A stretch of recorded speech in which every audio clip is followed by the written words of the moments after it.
All right, guys, so tonight we're going to talk about fatigue and how to distinguish between regular old muscle fatigue and systemic central nervous system fatigue.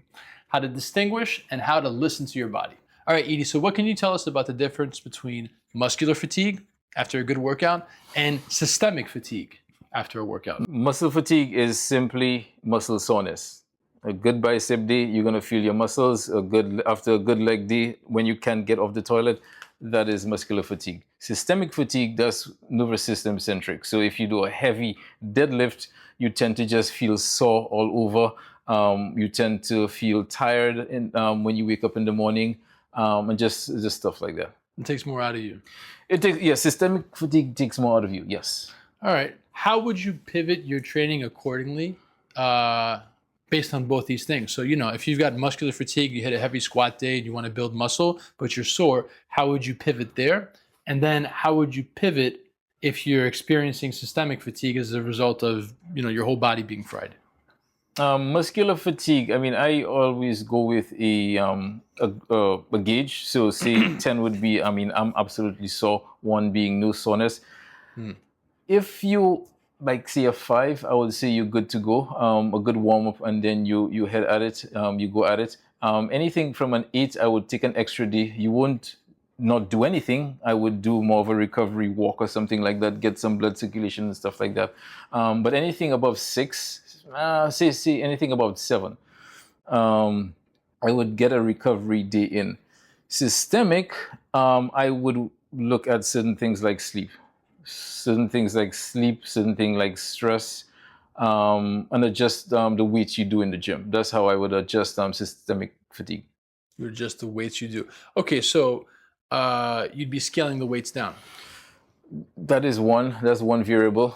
It depends. That could be one, so you could decrease the volume, you could decrease weights. What would you do? What would I do? What have I done? What have you done? Well, as a good segue into what we're going to talk about, what have I done? I've pushed. And, we're going to talk about this today, but the more is more approach to training, where it's I have to lift heavy weights, I got to get more reps in, I got to do all this stuff. In the past, I have done that, and then you pay the price because, as you point out, it'll start messing with your sleep. You'll feel fried. Your emotions will start getting messed with. You're going to see your numbers start sliding backwards. So that's what's been done. That's what a less wise Marc has done. But what would I do now? Yeah, what would a wise Marc do? I would probably scale the intensity back to probably about 50 or 60% of what I'm working on. Yeah. I would probably keep working the movement, but in a way that felt not taxing. And it's just like, hey, we're just revisiting the movement to make sure that we're still moving in this way, but we're not stressing ourselves the same way. So, for me, systemic fatigue, to the earlier point you made, has a lot to do with stress. We've hit a point of stress overload, and now we need to empty our cup a little bit to make room for more. And I think in terms of muscular fatigue, to your point of where are you on the soreness scale, I think there's a point where you can listen to your body, how sore you are. And I think the worst thing you can do if you're like an 8 or 9, 10 out of soreness is say, hey, you know what? We're going to squat again today. But, I got to get more volume in to make my muscles grow. That's a terrible approach because your muscles are trying to heal and you're just aggregating more damage. Yeah, at the end of the day, if you're going for bodybuilding or building muscle, you don't build muscle in the gym. When you go to the gym, you break the muscle down. The real magic is when you go home. When you go home, you feed that muscle with protein and you get good rest. You get your cortisol down, and you get a good night's sleep. That is where you really actually build the muscle. Now, if you a session the next day and you were supposed to work a specific muscle, and I'm using that 1 to 10 scale, and say you are 7, I would say, there's a couple of things you could do. You could either, like you were saying, 50%, still go through the movement. So I would decrease the volume. So instead of 3 or 4 sets, I would do 2 sets. And I would just go 50%, just go through the motion. So we get some blood flowing to facilitate muscle recovery. So that's what I would do. If you're on 8, 9, or 10, I would just go for a walk. You can do you can do a flow. Just do some warm-ups and stuff like that, a mobility flow. That would be nice, a good nice walk. Something to assist in the That is recovery pretty process. much, yes. The worst thing you could do when you're not feeling it muscle-wise is not do anything. That's the worst thing you could do. I Right. would suggest doing something which heavily includes walking and a good dynamic warm-up. Yeah, that's what I would do. So, guys, the big takeaway with what we're talking about is listening to your body, right? In both these scenarios. If your muscles are sore, listen to your body and gauge the soreness. Now, the more experienced you are working out, the more this will make sense to you and you can gauge how tired your muscles are. But if you're at that like 7 or 8 area, right, you should probably not think about pummeling that muscle further, because again, the real magic is going to happen when you're resting and recovering and feeding and watering that muscle, not pummeling it further into oblivion.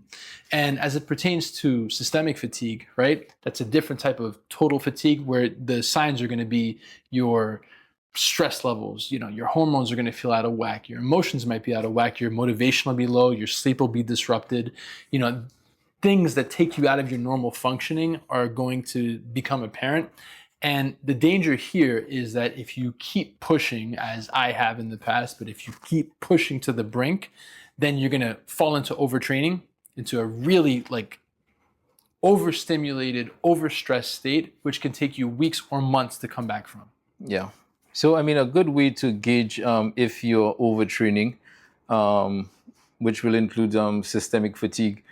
If like say 5 to 7 days in a row, you're just not feeling it, you're lethargic, you don't want to do anything. I mean, you know you slept 8 hours, but for whatever reason you wake up tired. That might be a sign that you're overtraining. So I would just evaluate. You could do a couple of things. You could evaluate your training.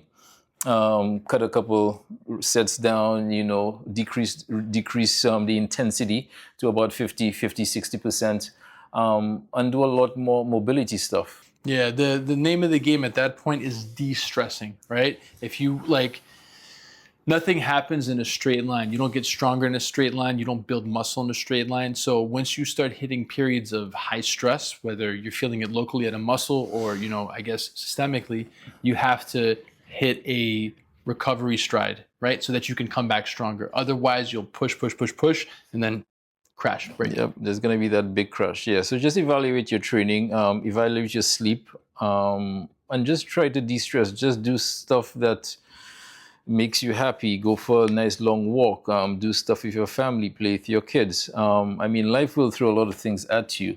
But at the end of the day, if you don't want to crash, we need to find ways to de-stress. Yeah, 100%.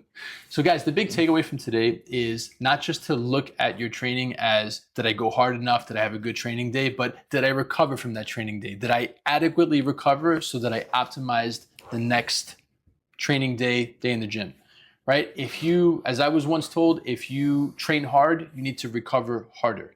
And this will be evident with your muscle soreness and with your systemic fatigue. If you're feeling fried, then you need to do something to recover so you can stay in the long game.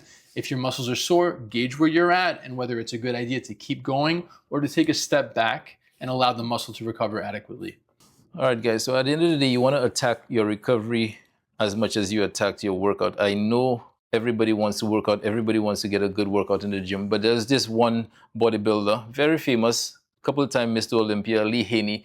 He once said this: stimulate, don't annihilate. Because if you annihilate, that is going to affect the workout you thought you were going to have tomorrow or the day after. So attack your recovery as hard as you are attacking your workouts. Just listen to your body. If a couple of days in a row, you're just lethargic, you feeling tired when you wake up, just analyze, okay, am I stressed at work? Am I overdoing? Am I doing too many sets? And just gauge and just take a step back. It's okay. Pretty much we are in this thing for life, so a day or two is not gonna hurt you. It's actually gonna help you. So guys, we hope you found this helpful. Tune in next week for more training and gym tips. Like, subscribe, and follow to make sure you don't miss anything. And visit geteverreadyfit.com to find out more about how we train and how it can help you. All right, guys. See you next time.